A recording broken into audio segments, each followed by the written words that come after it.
नमस्कार दोस्तों, मुझे आपके समय की महत्ता का भली भांति से पता है। तो यदि अभी आपके पास इस वीडियो को पूरी देखने और समझने का पर्याप्त समय है, तभी आप इस पर आगे बढ़े, क्योंकि आधी अधूरी वीडियो कोई समझ विकसित नहीं करेगी। लेकिन इतना अवश्य है कि जब आप इस पूरी वीडियो को समझ लेंगे तो इसकी अर्थवत्ता आपको अवश्य ही मालूम हो जाएगी। दोस्तों, वर्ल्ड वाइड एजुकेशन में 197 देशों की सूची में हमारा देश 149वें नंबर पर है। और हमारे टीचर्स जो हमारा भविष्य निर्माण करते हैं, उनकी एवरेज सैलरी 20,000 रुपए से भी कम है, जो कि वैश्विक औसत का 1/10वां हिस्सा ही है। तो दोस्तों, आपको इन तथ्यों से थोड़ा थोड़ा आभास होते जा रहा होगा कि हमारा सिस्टम, हमारी गवर्नमेंट्स युवा वर्ग को किस भांति से शिक्षित करना चाहती है। दोस्तों, देश भर में 50,000 से ऊपर कॉलेज और इंस्टीट्यूट्स है, जिनमें से केवल 500 ही ऐसे हैं जिनमें एडमिशन की रेस पूरे देश में लगती है। और इनमें ज्यादातर अक्सर दिन रात ट्यूशन पढ़ते बच्चे बाजी पा लेते हैं। और एक तो सीटों की कमी, समय और परिस्थिति की मांग, और वहीं सही डायरेक्शन न मिल पाने के कारण लाखों बच्चों के सपने टूट जाते हैं, बिखर जाते हैं। लाखों बच्चे दिल्ली आकर अपने 3-4 साल पढ़ाई में इसलिए लगाते हैं ताकि वे कोई अच्छी सी सरकारी नौकरी पाए, और एक बार सरकारी नौकरी मिल जाए तो लाइफ सेट हो जाए, और ऊपर की कमाई अलग से। तो दोस्तों, यह एटीट्यूड, यह मेंटेलिटी हमें कौन देता है? यह हमारा सिस्टम ही है, जो हमें इंडिपेंडेंट होना नहीं सिखाता बल्कि डिपेंडेंट होना सिखाता है, जो हमें अपने पैरों को मजबूत करना नहीं सिखाता बल्कि एक रिश्वत की हमारे अंदर बीज बो देता है। दोस्तों, यह सिस्टम हमें यह भी नहीं सिखाता कि किस भांति से स्ट्रेस को मैनेज करना होता है। आप देखते होंगे कि जब इन कंपटीशन के रिजल्ट्स डिक्लेयर होते हैं तो सुसाइडल ग्राफ तेजी से बढ़ता है। दोस्तों, हमारे सिलेबस में मोरल वैल्यू की बुक तो होती है, लेकिन वैल्यू ऑफ लाइफ का कहीं कोई जिक्र नहीं होता। हम ये समझ ही नहीं पाते कि हमारी शिक्षा हमारी लाइफ को किस भांति से एक मीनिंगफुल आकार देगी। हमारे सिलेबस में मोरल एजुकेशन का एक सब्जेक्ट होता है, लेकिन वैल्यू ऑफ एजुकेशन का कहीं कोई जिक्र नहीं होता, सिवाय इसके कि यह धन कमाने का एक जरिया बन जाता है। और यह भी सभी का पूर्ण नहीं होता। जिनका यह सपना टूट जाता है तो उनका सक्सेस एटीट्यूड चूर चूर हो जाता है, और वे सेल्फ डाउट की एक भावना से ग्रसित हो जाते हैं, जिससे उबरने में उनको 2-3 साल का समय लगता है। दोस्तों, हम इस शिक्षा व्यवस्था में अपने जीवन के लगभग 20-25 साल अपना 25% समय इन्वेस्ट करते हैं। तो इसमें इतना समय इन्वेस्ट करना क्या वास्तव में मीनिंगफुल है? जबकि इसका सक्सेस रेशियो, और मेरा सक्सेस रेशियो से तात्पर्य यह है कि जब व्यक्ति अपनी आवश्यकता और अपने नीड्स की पूर्ति करते हुए जीवन के सभी आयामों को खुशी खुशी से पार कर लेता है, वह सक्सेस रेशियो 25% से भी कम है। दोस्तों, धन हमारे जीवन में बहुत ही आवश्यक है, लेकिन धन के साथ साथ हमारे जीवन के अन्य पहलू भी है, अन्य आयाम भी है। उन आयामों का क्या? जब जीवन हमें वे झटके देगा तो उन झटकों को हम कैसे संभाल पाने में कामयाब होंगे।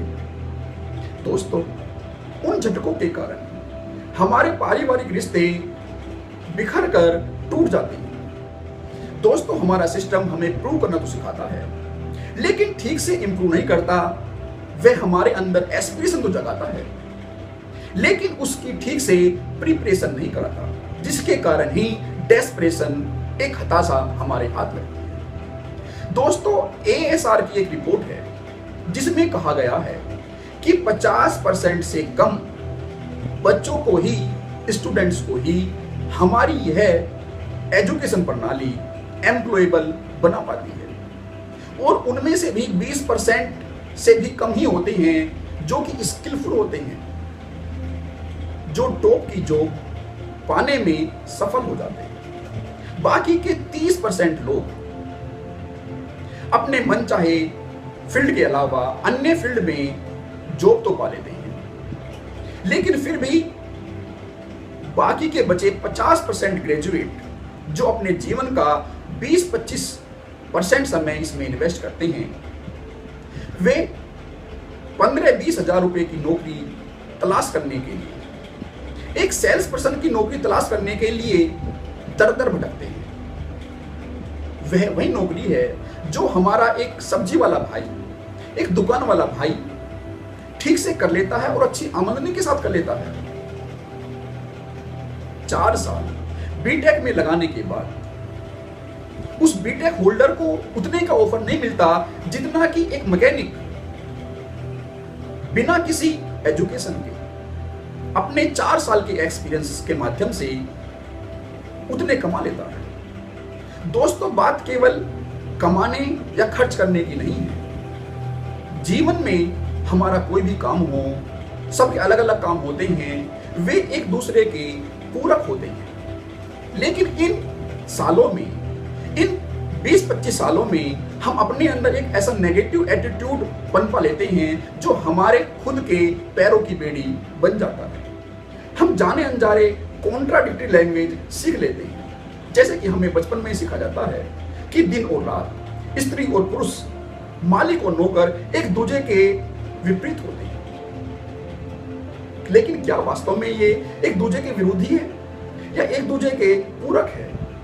दोस्तों, हमारे आर्ट स्ट्रीम में ह्यूमैनिटीज के विषय होते हैं जिनको हम 3 से 5 साल तक पढ़ते हैं, लेकिन फिर भी हमारे प्रोफेसर हमारे अंदर ह्यूमैनिटी का, मानवता का पाठ हमें नहीं सिखा पाते। दोस्तों, मैं एक बात क्लियर कर देना चाहता हूं कि मैं टीचर्स के खिलाफ नहीं हूं। हमारे टीचर्स, हमारे गुरु मेरे लिए परम पूज्य है, लेकिन मैं शिक्षा तंत्र के खिलाफ अवश्य ही हूं, क्योंकि यदि यह शिक्षा तंत्र उन टीचर्स को अपग्रेडिंग के लिए कोई ट्रेनिंग देता है तो ये टीचर्स उसको सहर्ष स्वीकार करेंगे और समाज में वे बेटर तरीके से योगदान भी कर पाएंगे। लेकिन यह सब करेगा कौन? सिस्टम ही तो करेगा, और सिस्टम ऐसा करना नहीं चाहता, और इस सिस्टम को समाज मिलकर ही एक आकार देता है। दोस्तों, यह सब ऐसे ही चलता रहेगा, तब तक चलता रहेगा जब तक कि हम अपने अपनों की भावना से ऊपर उठकर सब में सबको नहीं देख लेते। दोस्तों, हम कहते तो है कि वसुधैव कुटुंबकम, हम बातें तो बड़ी बड़ी करते हैं कि सभी जीवों में परमात्मा छिपा हुआ है, लेकिन हम एक दूसरे का खून चूसने में कोई भी कसर नहीं छोड़ते। दोस्तों, यह सब कहना जितना आसान है, उसे करना उतना ही कठिन मालूम पड़ता है, लेकिन यह कठिन है नहीं। लेकिन क्योंकि हमें वह भाषा सिखाई ही नहीं गई है तो हमें कठिन मालूम पड़ता है। दोस्तों, हमें इंफॉर्मेशन को फीड करने से ऊपर उठकर how to think and how to learn की भाषा सीखनी होगी। हमें इमोशनल एवं रेशनल में फर्क करना सीखना होगा और उनमें बैलेंसिंग करना सीखना होगा। दोस्तों, हमें अपने माइंड को लिबरेट करना सीखना होगा। दोस्तों, हमें फील्ड माइंड की आवश्यकता नहीं है, बल्कि वेल फॉर्म्ड माइंड की आवश्यकता है। हमें अपने माइंड को इस भांति से नर्चर करना होगा ताकि हमारे जीवन के सभी आयाम ठीक ठीक, खुशी खुशी से हम उनको पार कर लें, क्योंकि वह माइंड ही है जो हमारे सभी जीवन के आयामों को टैकल करता है। दोस्तों, इन सब में हमें भले ही सिस्टम की, गवर्नमेंट की कमी नजर आती हो, लेकिन यदि हम इनको दोष देते रहे तो इससे कोई भी समाधान सामने नहीं आएगा, बल्कि समस्या और बढ़ेगी। तो हमें स्वयं ही अपने जीवन को सही से मैनेज करना होगा, अन्यथा तो सिस्टम का मिसमैनेजमेंट हमारे जीवन पर जीवन भर असर डालता रहेगा। तो दोस्तों, यदि आपको पढ़ाई के द्वारा ही अपना भविष्य संवारना है तो उसमें जी जान से जुट जाओ, क्योंकि कंपटीशन बहुत है। अपनी पूरी अटेंशन को पढ़ाई पर ले आओ, और जैसे जैसे आप बाहर के डिस्ट्रैक्शन से हटकर उनसे अपने फोकस को हटाएंगे तो आपका पढ़ाई के प्रति फोकस बढ़ता जाएगा। और यदि आपकी परिस्थितियां पढ़ाई के अनुकूल नहीं हैं तो अपनी बेसिक पढ़ाई पूरी करके अपने अनुकूल कोई काम ढूंढ लो और उसमें लग जाओ, और 5 साल बाद आप पाओगे कि आप ज्यादा अनुभवी और कॉन्फिडेंट इंसान हो। और यदि आप इन दोनों के बीच का मार्ग अपनाना चाहते हैं तो आप 12वीं के बाद, 12th के बाद, ग्रेजुएशन के साथ साथ कोई अपने अनुकूल एक पार्ट टाइम जॉब ढूंढ लो और उसे करना शुरू कर देना चाहिए, जैसा कि हर विकसित देश में वहां के स्टूडेंट्स करते हैं। और सेलिब्रिटीज के बच्चे तो बचपन से ही काम करना सीख जाते हैं। दोस्तों, भले ही उनकी परिस्थितियां वेल मैनेज्ड होती हो, फिर भी हमें अपनी परिस्थितियों के अनुसार अपने अवसर ढूंढने में मेहनत तो करनी ही पड़ेगी, क्योंकि हर एक व्यक्ति को अपनी परिस्थिति और अपने संसाधनों के अनुसार ही वहां से शुरू करना होगा। इससे आपका जहां एक तरफ रियल लाइफ के प्रति एक्सपीरियंस बढ़ेगा, वहीं आपका कॉन्फिडेंस भी बढ़ता जाएगा और आपका जो समय अनावश्यक कार्यों पर, अनावश्यक विचारों पर खर्च होता था, वह भी सार्थक रूप से खर्च होगा। तो कहने का तात्पर्य यह है कि पढ़ाई महत्वपूर्ण तो अवश्य है, लेकिन वह जरिया भर है। असल बात मेंटेलिटी की है।